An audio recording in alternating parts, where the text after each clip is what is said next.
하고 시작하도록 하겠습니다. 네, 보시고 늘 옆에 앉으시는 분들이 앉아 계신가요? 오늘 이제 지금까지는 예수님의 십자가 못 박히기까지 마지막 이제 시간들을 이제 지금까지 이제 앞으로도 이제 살펴볼 텐데, 전체 마태복음 이야기를 이렇게 이제 되짚어 보면은 예수님의 생애 중에서 특별히 강조되는 부분이 있습니다. 이제 예루살렘을 향해서 마지막 여정을 떠나는데, 그게 이제 마태복음 17장부터 시작합니다. 그래서 무려 4장에 걸쳐서 20장까지 그 상경기, 예루살렘 상경기가 기록이 되어 있고, 짧은 여행인데 전체 3년 동안의 기간으로 보면은 굉장히 많은 부분을 할애하고 있습니다. 그리고 이제 20장부터 예루살렘 성 입성을 하시는데, 그때부터는 하루하루의 일이 이제 기록이 되어 있습니다. 그래서 자세하게 예루살렘에서 어떻게 행하셨는가가 기록이 되어 있고, 그리고 이제 26장부터 27장에 이르기 2장에서는 예수님께서 못 박히시는 사건에 대해서 기록을 하고 있는데, 거의 시간 단위로 아주 자세하게 기록이 되어 있습니다. 그러니까 마태복음은 십자가 사건이 가까워질수록 더 자세하게, 더 길게, 세세하게 기록하고 있습니다. 다시 말씀드려서 모든 포커스가 어디에 있는가 하면 이 십자가 사건에 있습니다. 그건 마태복음만 그런 것이 아니고 모든 복음서가 동일합니다. 오늘 우리가 이제 살펴볼 내용은 예수님께서 제자들과 함께 마지막 만찬을 하시고 나서 일어난 사건입니다. 다시 그날의 행적을 기억해 보시기 바랍니다. 무교절 첫날인데 그 말은 유월절이라는 뜻입니다. 유월절이 시작이 되었고, 제자들이 묻습니다. 예수님, 우리 유월절 식사는 어디서 할까요? 어디서 준비할까요?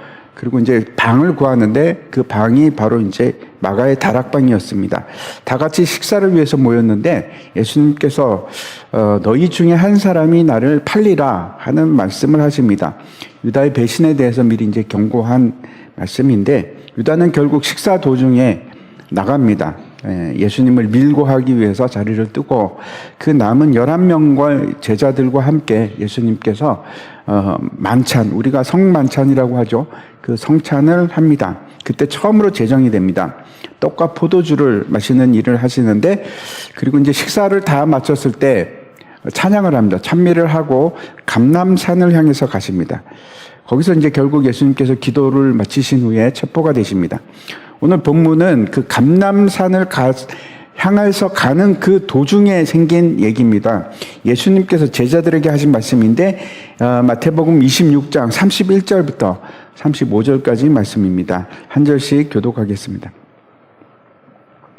그때 예수께서 제자들에게 이르시되, 오늘 밤에 너희가 다 나를 버리리라. 기록된 바 내가 목자를 치리니 양의 떼가 흩어지리라 하였느니라.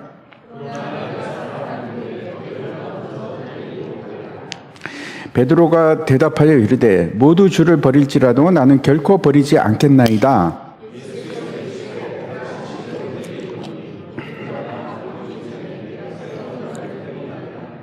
같이 읽겠습니다. 베드로가 이르되, 내가 주와 함께 죽었을지언정 주를 부인하지 않겠나이다 하고 모든 제자도 그와 같이 말하니라. 아멘. 이제 우리가 지난 시간에 살펴본 것은 이제 유월절 마지막 만찬인데, 누가복음 22장에 보면은 예수님께서 이렇게 말씀하십니다. 이르시되, 내가 고난을 받기 전에 너희와 함께 이 유월절 먹기를 원하고 원하노라. 예수님께서 그냥 유월절 먹기를 원한다 그러지 않고 원하고 원하노라 이렇게 말씀합니다. 정말 이 날을 기다리고 기다렸다 하는 뜻입니다. 지금까지 이제 계속 그 수많은 유월절이 지나왔을 텐데, 그 모두의 유월절을 내가 원했다 하는 것이 아니고, 그런 의미가 아니고 딱 집어서 이 유월절, 이 마지막 유월절을 그렇게 말씀하시는 겁니다. 이게 왜 그렇게 중요할까? 예수님께서 제자들과 함께하는 마지막 유월절이라서 중요한 겁니까? 이 유월절은 1500년간 지금 이 해왔던, 이스라엘 민족이 해왔던 모든 유월절의 완성이기 때문에 그렇습니다. 이것이, 이 유월절이 완성이고 성취이기 때문입니다. 지금까지의 유월절은 그림자에 불과합니다. 유대인들이 이제 지금 또 페사흐라고 하는 이제 유월절 절기를 지킵니다. 그런데 유월절에 양은 잡지 않습니다. 양을 잡지 않는, 양도 안 잡고 문설주의 임방에 피를 바르지도 않습니다. 왜 그럴까요? 왜 양을 잡지 않을까요? 성전이 없어서 그렇습니다. 성전이 없기 때문에 더 이상 양을 잡을 수도 없고, 그리고 제사를 드릴 수도 없기 때문에 유월절에 양을 잡지 않습니다. 더 이상 성전의 제사는 사라졌습니다. 제가 이제 이란에 있을 때 놀란 광경 중에 하나가 이드알 아드하라는 그 희생제를 드리는 일입니다. 이제 양을 잡는데 여기저기서 양을 잡는데 정말 많은 양을 잡습니다. 지금 저 사진은 이란은 아닙니다. 방글라데시인데 거기는 이제 이슬람 국가죠. 양을 잡는데 보이십니까? 얼마나 많이 잡으면 저렇게 피가 바다처럼 강처럼 흐를까요? 전날 당일날 10만 마리를 잡았대요. 10만 마리를 잡아서 그 피를 다 뺍니다. 피를 먹으면 안 되기 때문에 피를 다 빼는데 그 피가 저렇게 거리를 흘러가고 있는 겁니다. 유대인과 이슬람 사람들은 같은 개념이지만 완전히 반대로 행하고 있습니다. 물론 이슬람 사람들이 양을 잡는 거는 좀 다른 이유입니다. 유월절이라서 그런 것이 아니고 저 행사는 왜 하는가 하면 아브라함이 그 아들을 위해서 그 양을 잡았던 거 기억나시죠? 모리아산에서. 근데 이제 이슬람 사람들은 물론 이삭이라고 하지 않고 이삭 대신에 이스마엘을 바치려고 했다 이렇게 얘기합니다. 아무튼 그 일을 기념해서 양을 잡는 겁니다. 유대인의 유월절의 어린 양은 누구를 예표합니까? 예수님을 예표합니다. 아브라함의 그 아들을 위해서 대신 잡혔던 그 어린 양도 똑같이 예수님을 대표합니다. 예표하는데 예수님이 직접 십자가 위에서 희생 제물이 되셨기 때문에 더 이상 유월절은 필요하지 않습니다. 지키지 않습니다. 지금도 유월절을 지켜야 한다는 그런 이단들이 상당히 많습니다. 이제 대표적으로 보면은 그 하나님의 교회 같은 경우는 정말 저거 되게 중요하게 생각하는데 아닙니다. 다시 마태복음 26장 29절 말씀 보시기 바랍니다. 그러나 너희에게 이르노니 내가 포도나무에서 난 것을 이제부터 내 아버지의 나라에서 새 것으로 너희와 함께 마시는 날까지 마시지 아니하리라 하시니라. 예수님께서 더 이상 포도나무에서 난 것, 포도주를 얘기합니다. 그럼 마시지 않겠다. 이거는 어떤 의미인가 하면 이 유월절이 마지막 유월절이 되리라 하는 것을 말씀하시는 겁니다. 그걸 확인하는 겁니다. 그래서 더 이상 우리는 유월절을 지키는 것이 아니고 성찬을 합니다. 고린도 전서 말씀 보시기 바랍니다. 고린도 전서입니다. 축사하시고 떼어 이르시되 이것은 너희를 위하는 내 몸이니 이것을 행하여 나를 기념하라 하시고, 제가 다시 이 마지막 만찬 얘기를 하는 이유는 예수님께서 제자들에게 함께 한 이 마지막 만찬은 마지막 유월절입니다. 이게 역사의 마지막 유월절이고 또 역사상 첫 번째 성찬이 되기 때문에 그렇습니다. 다시 한 장 넘겨주시면은 유월절은 어떤 건가 하면 오실 예수님, 어린 양을 기다리는 일이지만 성찬은 예수님이 오셨죠. 그래서 오신 예수님을 기념하는 겁니다. 오신 양을 기념하는 거고 다시 오실 예수님을 기다리는 일입니다. 그리고 그 사이에는 어떤 것이 있는가 하면 사명이 있습니다. 우리가 해야 할 일입니다. 그리고 그 기준이 뭔가 하면 십자가 사건입니다. 즉 죽음과 부활입니다. 저걸 잘 이해하시기 바랍니다. 저 유월절에서 성찬으로 넘어가는 그 중심에 뭐가 있는가 하면 십자가 사건입니다. 십자가와 부활 사건이 있습니다. 다시 유다의 포커스를 맞춰서 말씀을 드리면은 유다는 예수님과 함께 다른 제자들과 함께 유월절 만찬에 참여합니다. 그걸 시작합니다. 하지만 유다는 성찬식에서 배제가 됩니다. 성찬을 같이 하지 않습니다. 다시 말씀드리면 유다는 성찬, 즉 예수님의 살과 피를 먹고 마실 자격이 없는 겁니다. 그는 여전히 빛에 거한 것이 아니고 어둠에 거했고 예수님을 믿는 자가 아니었습니다. 지금도 우리가 성찬을 참여하는 사람은 어떻게 규정하는가 하면 예수를 믿고 그 입술로 고백하는 자들만 그 성찬에 참여할 수가 있습니다. 하지만 딜레마가 있습니다. 유다는 성찬을 참여하기 전에 배신을 했고, 오늘 이제 본문을 보면 다른 제자들은 성찬에 참여했음에도 불구하고 예수님을 배신합니다. 오늘은 그 얘기입니다. 오늘 이 말씀을 통해서 우리가 믿는 이 신앙이라는 것이 도대체 어떤 것인가 하는 것을 다시 한번 생각해 봤으면 좋겠습니다. 오늘 본문 말씀입니다. 31절 말씀입니다. 그때 예수께서 제자들에게 이르시되 오늘 밤에 너희가 다 나를 버리리라. 기록된 바 내가 목자를 치리니 양의 떼가 흩어지리라 하였느니라.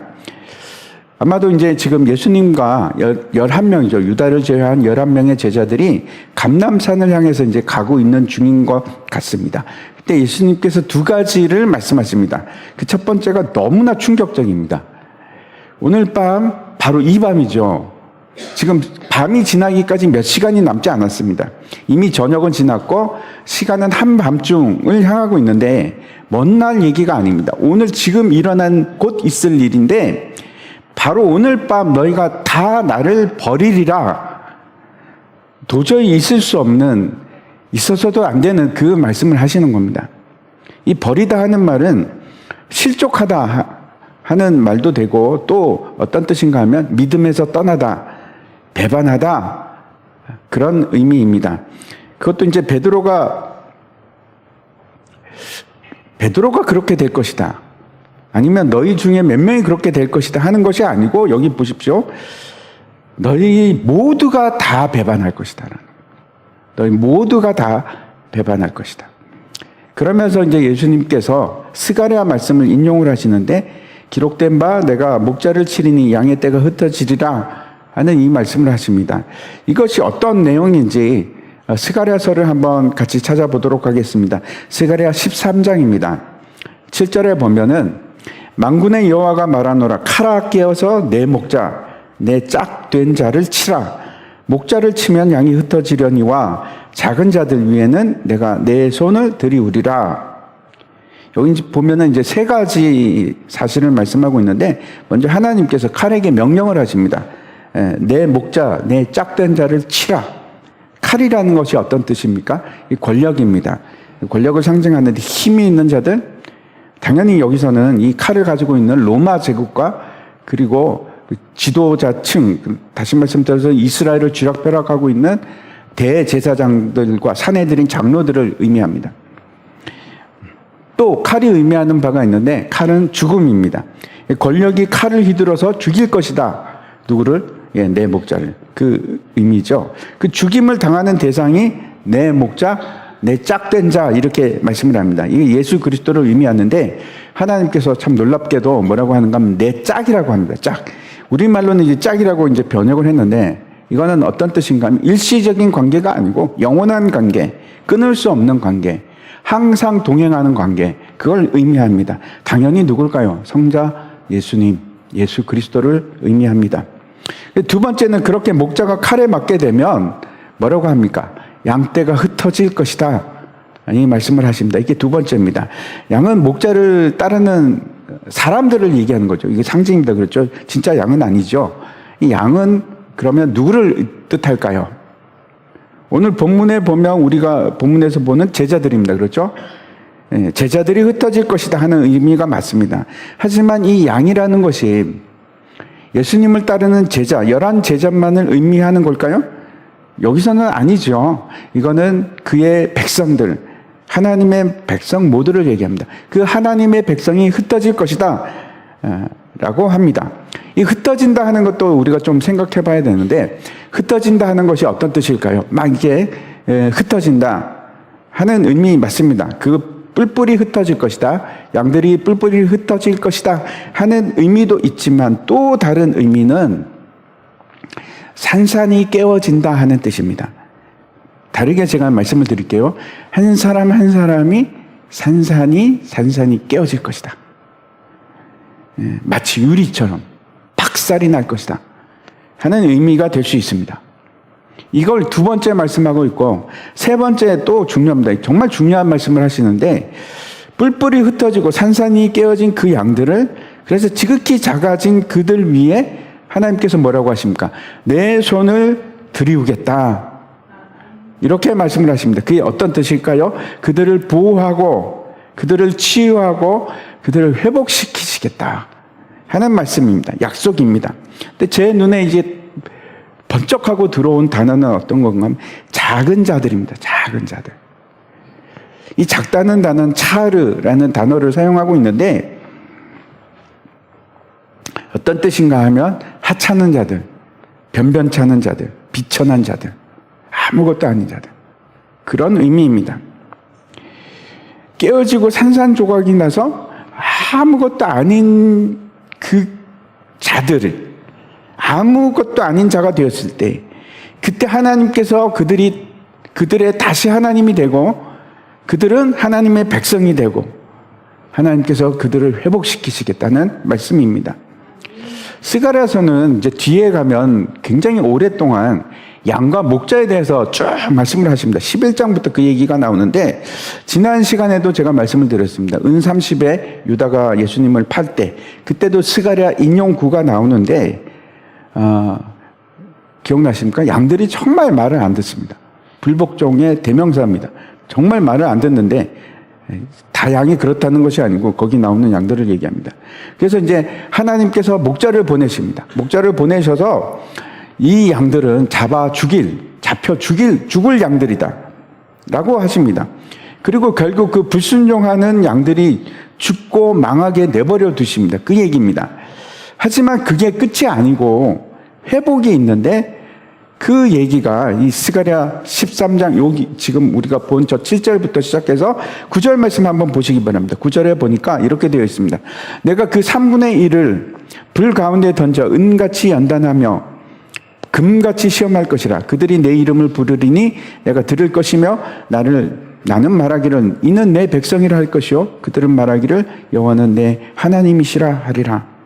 이 3분의 1이라는 단어가 나오는데, 이거는 꼭 3분의 1을 의미하는 것이 아니고 작은 쪽입니다. 많은 쪽이 아니고 작은 쪽을 택해서 그 작은 쪽을 시험하고 연단해서 어떻게 하시는가? 결국 하나님의 백성을 만드시겠다는 겁니다. 하나님은 그들의 하나님이 되고 완전한 회복을 말씀하시는데, 제가 다시 정리해서 말씀드리겠습니다. 하나님께서, 예수님께서 이 스가랴서 말씀을 인용하시는데 그 내용이 뭔가 하면, 목자가 죽을 것이다. 죽임을 당하고 그 양들은 흩어질 것인데, 깨어짐과 부서짐의 연단을 통해서 회복해 하실 것이다 하는 말씀입니다. 다시 오늘 본문으로 돌아가서 첫 번째 예수님께서 말씀하신 것은 너희가 다 모두 나를 버릴 것이다 하는 말씀입니다. 두 번째는 32절 말씀입니다. 한번 보겠습니다. 그러나 내가 살아난 후에 너희보다 먼저 갈릴리로 가리라. 앞에서 너무나 대조를 이루고 있지 않습니까? 앞에서는 죽음, 칼에 의해서 죽음을 당한 배반, 흩어짐, 그런 말씀을 하셨는데 32절 그 다음에 와서는 정반대의 말씀을 하고 있습니다. 다시 살아나리라. 부활이죠. 내가 살아난 후에. 그리고 다시 모입니다. 흩어지는 것이 아니고 모입니다. 제자들과 다시 만날 것에 대해서 말씀을 하고 있습니다. 전혀 다른 얘기죠. 희망에 대해서 얘기를 합니다. 하지만 이제 제자들은 이 얘기를 듣는 동안에 첫 번째 그 말씀, 너희가 나를 버리리라 하는 말씀에 이제 완전히 몰두가 돼서 뒷 얘기는 잘 듣지 않은 것 같습니다. 너무 충격적이지 않습니까? 내가 예수님을 버린다고? 앞에 꽂혀서 뒤는 잘 기억을 못하는 것 같습니다. 나중에 보면은 제자들이 이걸 잘 기억을 못하는데, 예수님께서 부활하실 때 무덤에 이제 여인들이 처음 찾아왔는데 그때 이제 이 말씀을 하십니다. 28장 10절입니다. 이에 예수께서 이르시되 무서워하지 말라. 가서 내 형제들에게 갈릴리로 가라. 거기서 나를 보리라 하시니라. 이 갈릴리로 가라고 다시 한번 얘기를 합니다. 거기서 만나리라고 한 그 말씀이겠죠. 이 갈릴리가 도대체 어떤 의미인가? 왜 예수님께서는 다시 갈릴리로 가라고 하셨을까? 우리가 다 알 수는 없습니다. 근데 갈릴리는 모든 것의 시작이었습니다. 예수님께서 갈릴리에서 제자들을 부르시고 갈릴리에서 천국 복음을 선포하셨습니다. 이 감람산에서 말씀하신 이후에 갈릴리에서 일어난 일들이 뭔지 우리가 좀 살펴보려고 하는데 두 가지입니다. 첫 번째는 예수님께서 갈릴리 호숫가에서 제자들을 만난 사건입니다. 그 얘기가 요한복음 21장에 나옵니다. 요한복음의 가장 마지막 장인데 그 일에 대해서 기록하는데 정말 감동적인 장면입니다. 항상 이 가장이라는 말을 자꾸 쓰게 되는데 성경에서 정말 아름다운 장면이 아닐까, 감동적인 장면이 아닐까 생각을 합니다. 베드로가 예수님을 배반을 3번이나 하지 않습니까? 3번이나 부인을 했는데 그리고 나서 무슨 낯짝으로 예수님을 보겠습니까? 어떻게 얼굴을 쳐다볼 수 있겠습니까? 그가 이제 몇 명의 제자들과 함께 하는데 이런 말을 합니다. 나는 물고기 잡으러 갈란다. 그 말은 무슨 뜻일까요? 이제 다 끝났다. 내가 더 이상 무슨 일을 할 수 있겠나. 다시 옛날로 돌아가리라. 나는 끝났다. 다시 어분하면서 살아야겠다. 그랬더니 다른 제자들이 그럽니다. 7명의 사람들이 같이 있었는데 다른 제자들이 그럽니다. 우리도 함께 갈게. 그리고 배를 타고 이제 밤에 그 호수에서 이제 밤새도록 고기를 잡는 겁니다. 한 마리도 못 잡습니다. 한 마리도. 그때 이제 예수님께서 그 새벽녘에 나타나셨는데 이렇게 얘기합니다. 배 오른편에 그물을 던져라. 그 모습이 굉장히 상징적이지 않습니까? 제자들은 밤새도록 뭔가 하려고 했는데 이제는 더 이상 아무런 한 마리의 고기도 잡을 수 없는 그런 사람들이었는데 예수님께서 말씀을 하십니다. 오른편에 그물을 던져라. 그리고 그렇게 하자 심지어는 그물을 들 수도 없을 정도로 많은 고기를 잡게 됩니다. 그리고 이제 예수님께서 떡을 가지고 오십니다. 이것도 너무나 재밌지 않습니까? 떡을 가지고 오셔서 그걸 그냥 준 것도 아니고 떼어서 줍니다. 떼어서. 기억나시죠? 지금 무슨 일을 하고 계신지? 그리고 함께 생선과 함께 식사를 하십니다. 제자들과 함께 다시 성찬을 했을 때 그 상황이지 않습니까? 오병이어가 연상이 되기도 합니다. 보리떡 5개와 물고기 2마리 그것도 연상이 됩니다. 다 식사를 마쳤습니다. 그러자 예수님께서 베드로에게 개인적으로 물으시는 겁니다. 네가 이 사람들보다 나를 더 사랑하느냐? 그랬더니 이제 베드로가 그럽니다. 그렇습니다. 주님이 하십니다.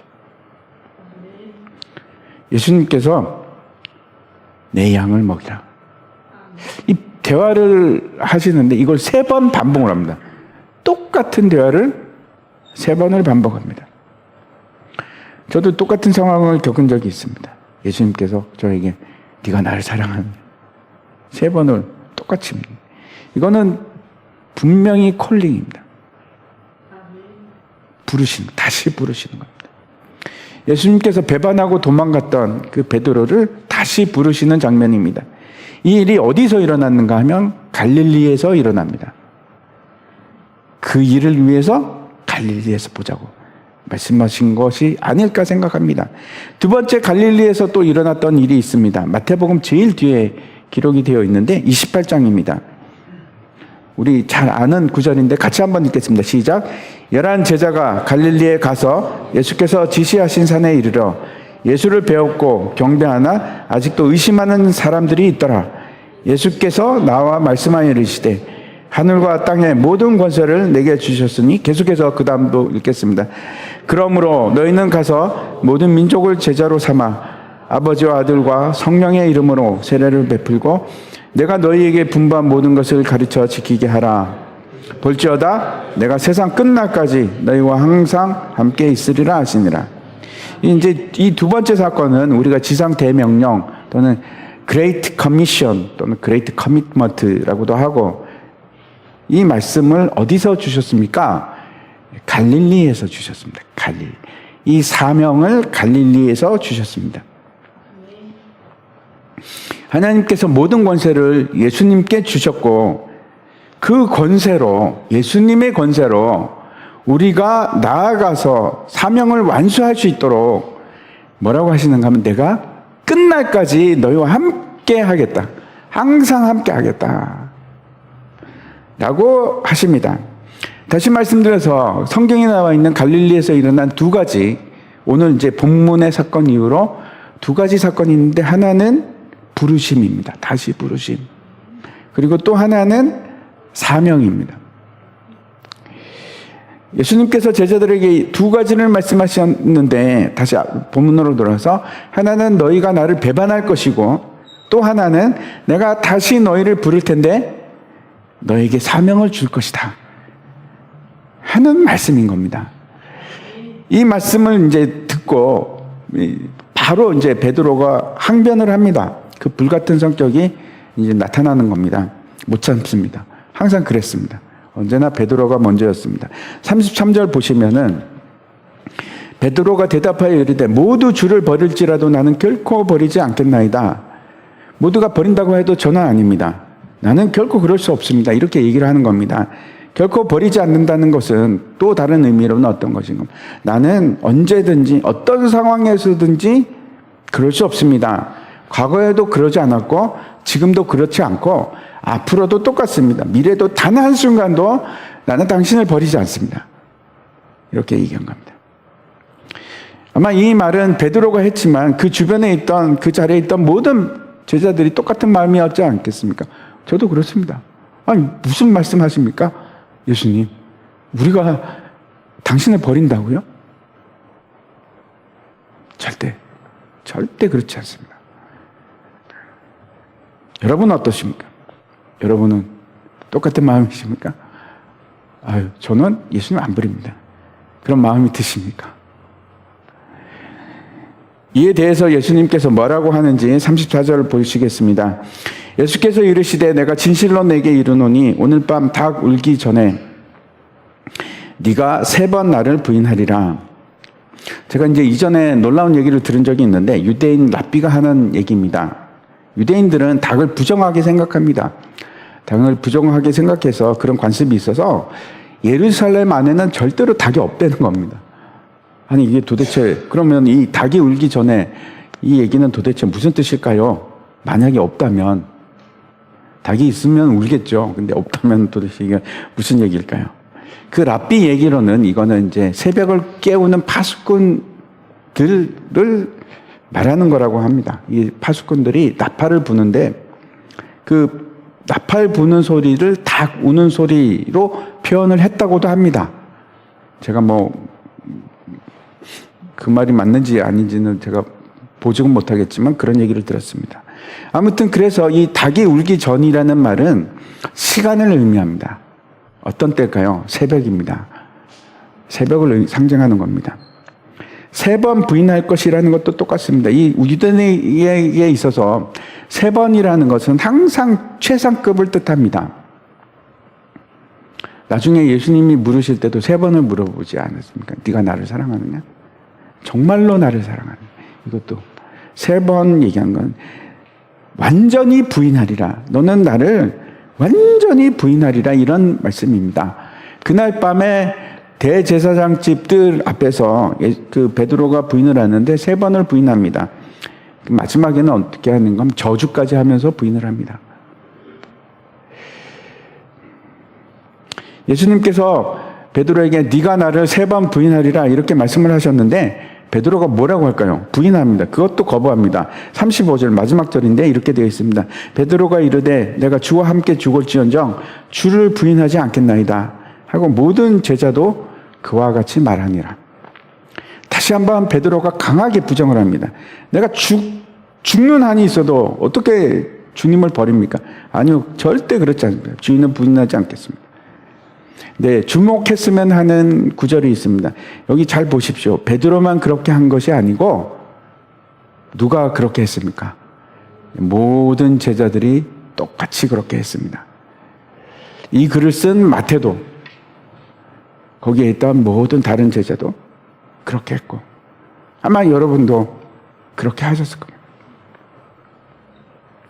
제가 여러분에게 질문을 드리겠습니다. 예수님께서 처음 말씀을 하실 때 너희가 다 나를 버리리라 이렇게 말씀을 하셨는데, 그러면 이거는 일반화할 수 있습니까? 제가 이제 순장교육 때도 물어봤는데, 이 예수님을 버리는 일이 우리에게 일반화가 됩니까? 이 예수님의 말씀은 누구나 다 예수님을 버린다는 뜻일까요? 아마 여러분 마음에 두 마음이 있을 겁니다. 다 버릴 수도 있겠는데? 하는 마음도 있을 거고, 아니, 이거는 베드로 얘기고 다 그런 건 아니지 않습니까? 이거 어떻게 일반화를 시킬 수 있습니까? 끝까지 안 버리는 사람도 있겠죠. 라는 마음도 드시죠. 근데 예수님께서 분명히 너희는 다 나를 버릴 것이라고 했고, 거기 있던 모든 제자들은 아니요라고 대답을 했습니다. 아니요, 우리는 절대 주님을 버리지 않겠습니다. 예수님을 버리는 일은 일어날 수밖에 없는 일일까? 모두가 다. 다시 말씀드려서 예수님을 버린다는 것은 법칙일까요? 여러분 자신들은 어떻습니까? 여러분 본인은 어떻습니까? 만약에 이것이 법칙이라면 우리도 그럴 수밖에 없겠죠? 우리도 예수님을 버릴 수밖에 없겠죠? 그러면 이런 생각이 드는 겁니다. 아니, 왜 이런 일을 존재해야만 하는가? 왜 우리가 부인을 해야 되지? 안 하면 어때? 왜 이게 법칙일까? 정말 우리는 예수님을 버릴 수밖에 없을까?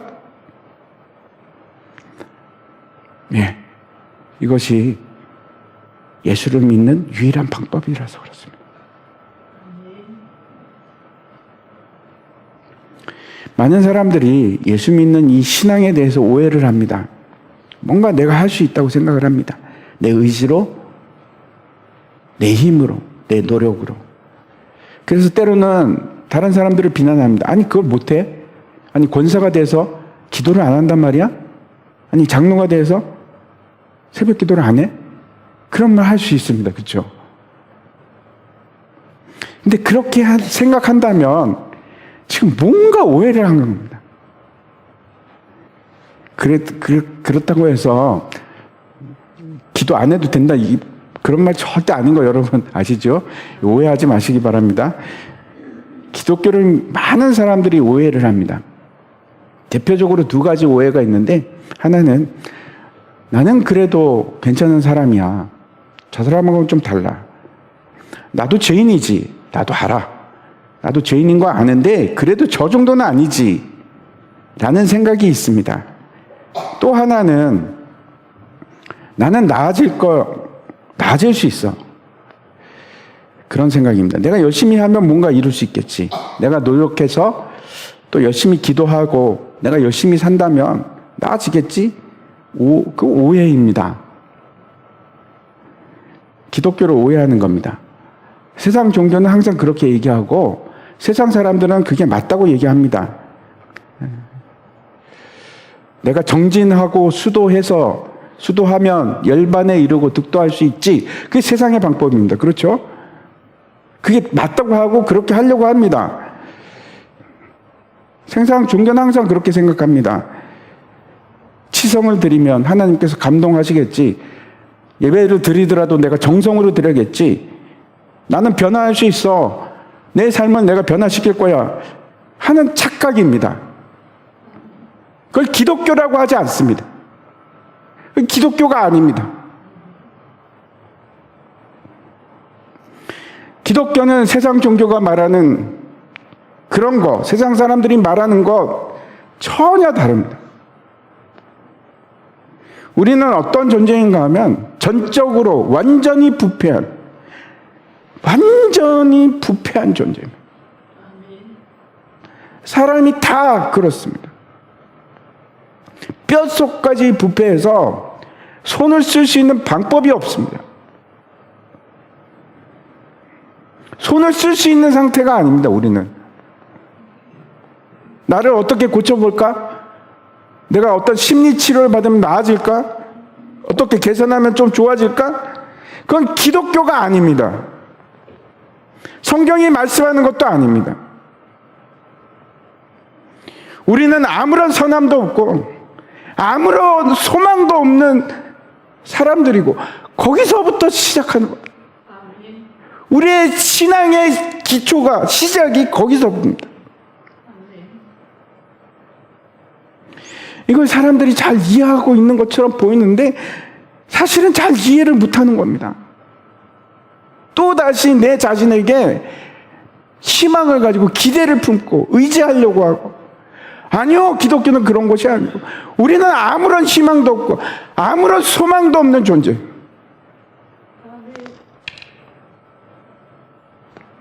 베드로가 지금 그러는 겁니다. 자기 자신을 이해를 못하는 겁니다. 우리의 죄가 얼마나 지독하고 뼛속까지 썩어 문드러진 존재인 것을 모르는 겁니다. 나는 할 수 있습니다. 나 예수님 부인하지 않을 수 있어요.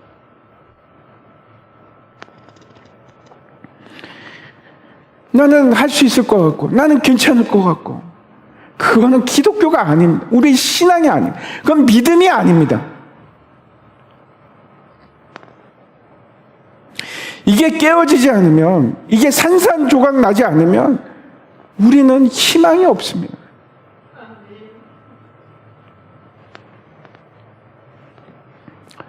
결국 베드로는 밑바닥을 칩니다.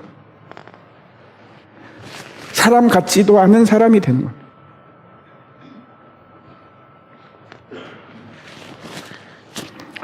자신의 실체를 정확하게 보게 됩니다. 그날 밤, 바로 그날 밤, 결코 있을 수도 없고 일어날 수도 없는 그 일이 일어납니다. 사람들 앞에서 예수님을 저주까지 하면서 부인합니다.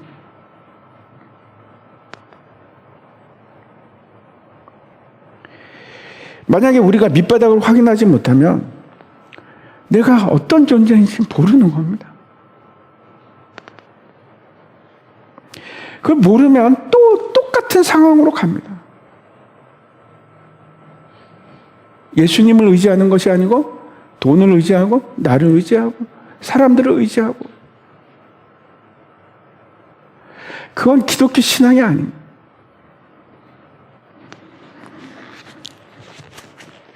내가 뭔가 할 수 있겠지. 나를 의지하는 것은 자기의라고 합니다. 자기의. 그거는 성경이 말하는 의로움이 아닙니다. 그건 괜찮은 것이 아니고 우리에게 오히려 독이 되는 겁니다. 해가 되는 겁니다. 예수님을 믿는 믿음을 해야 하는 겁니다.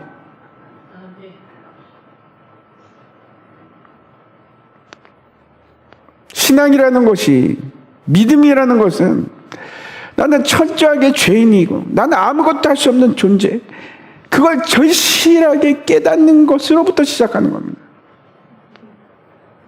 심령이 너무나 가난해서 아무것도 할 수 없고 내 속에는 단 하나의 의도 없어서 애통하고 부르짖고 넘어진 상태,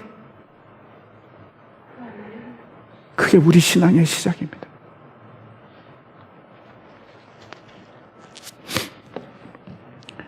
나에 대한 완전한 불신입니다. 나를 믿는 것이 아니고 완전히 나를 부인하게 될 때, 그래서 유일한 나의 소망은 예수 그리스도밖에 없을 때, 그걸 성경에서 뭐라고 하는 겁니까? 그걸 의라고 하는 겁니다. 내가 착하게 살고 뭐 어떻고 그런 걸 의라고 하지 않고 그 믿음을 의롭다라고 하나님께서 말씀하십니다.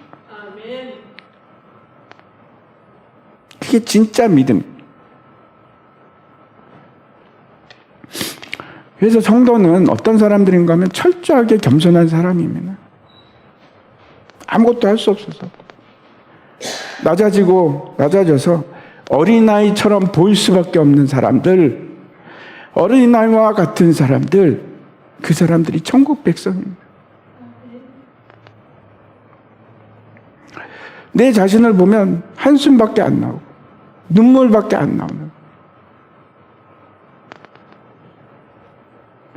이걸 절실히 깨달을 때 사도 바울이 마지막 죽기 전에 했던 고백이 그겁니다. 나는 죄인 중에 괴수다. 그게 진짜 신앙입니다. 그게 진짜 고백입니다. 밑바닥을 경험하지 못하면 정말 내가 어떤 상태인지를 알지를 못합니다. 다시 자기 자신을 붙들고 다시 뭔가 할 수 있을 것 같고 나를 부인하는 것, 나에 대한 철저한 부인, 그게 기독교의 핵심입니다. 그게 진리입니다. 전적으로 부패한 인간들. 성경에 나오는 모든 믿음의 사람들은 이 일을 다 겪습니다. 아브라함이 그랬고 이삭이 그랬고, 이삭도 여러분 얼마나 창피한지 아십니까? 거짓말하고 자기 아내를 누이라고 속이고. 야곱이 그랬습니다. 야곱이. 요셉이 또 그랬습니다. 요셉이 그가 바닥을 치는데 애굽에서 종으로 10년을 보냅니다. 10년을. 그것도 모자라가지고 지하 감방에 갇히는데, 감옥에 갇히는데 3년을 지하에서 보냅니다. 한번 시편 말씀 105편에 보면 그 감옥에서 울부짖는 장면이 나오는데 결국 하나님께 굴복합니다. 그의 발은 착오를 차고 그의 몸은 쇠사슬에 매였으니 곧 여호와의 말씀이 응할 때까지라. 그의 말씀이 그를 단련하였도다. 이 응하다 하는 것은 하나님 말씀에 굴복했다, 무릎을 꿇었다 하는 뜻 의미입니다. 마지막 그 밑바닥에 도착했을 때, 그 바닥을 쳤을 때 하나님께서 그를 회복시키시기 시작합니다. 이게 진리입니다. 기독교의 진리입니다. 모세를 기억해 보시기 바랍니다. 모세는 신명기에 보면은 온유함이 온 지면의 모든 사람보다 더하더라, 그렇게 말씀을 합니다. 온유함이라는 것은 우리말로 하면 정확하게 겸손함, 낮아짐의 뜻입니다. 원래 강대국, 최강대국 당시에 이집트의 왕자였는데 차기 바로를 앞두고 있었는데, 근데 그가 살인하고 살인자가 되고 도망가서 산속에서 양이나 치는 아무것도 아닌 목동이 됩니다. 목동은 가장 비천한 자를 말합니다. 그때 낮아져서 밑바닥을 쳤을 때, 그때 하나님께서 그를 회복시켜 주십니다. 우리는 완전히 부패한 자로서 이거를 스스로 깨달을 수가 없습니다. 방법이 없습니다. 예수님께서 마태복음 16장에 이렇게 말씀을 하십니다.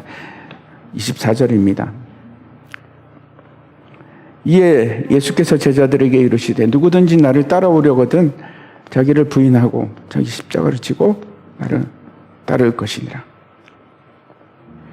예수를 믿는다는 건 이런 겁니다. 가장 먼저 내 자신을 철저하게 부인하는 것이, 그게 시작입니다. 나는 안 될 것 같아가 아니고 완전한 포기, 내 자신에 대한 완전한 부인. 나는 소망이 없습니다.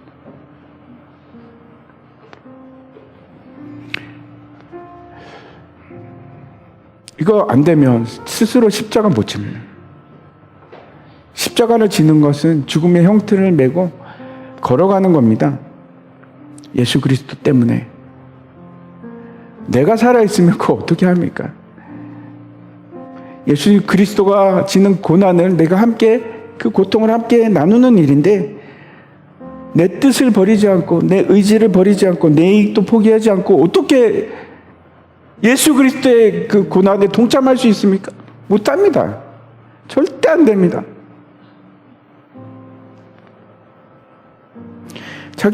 자기를 부인하지 않으면 십자가를 못 집니다. 십자가를 지는 게 내가 손해보고 내가 참아야 하고 감당해야 하고 내가 누릴 것도 포기하고, 누구 때문에? 예수 그리스도 때문에. 그거 어떻게 합니까? 자기 부인이 안 되는데. 우리가 어떻게 남을 사랑할 수 있고 남을 섬길 수 있습니까? 내 부인이 안 되면 그게 가능합니까? 안 되죠. 안 됩니다. 불가능합니다. 그래서 밑바닥을 친 사람, 나는 주님밖에 방법이 없습니다 하는 사람은 다릅니다. 삶이 다릅니다. 다를 수밖에 없습니다. 생각도 다르고 삶의 목표도 다릅니다. 전혀 다른 방향으로 가기 시작합니다. 나를 위해서 살 수가 없습니다. 내가 없는데 뭘 나를 위해서 살겠습니까?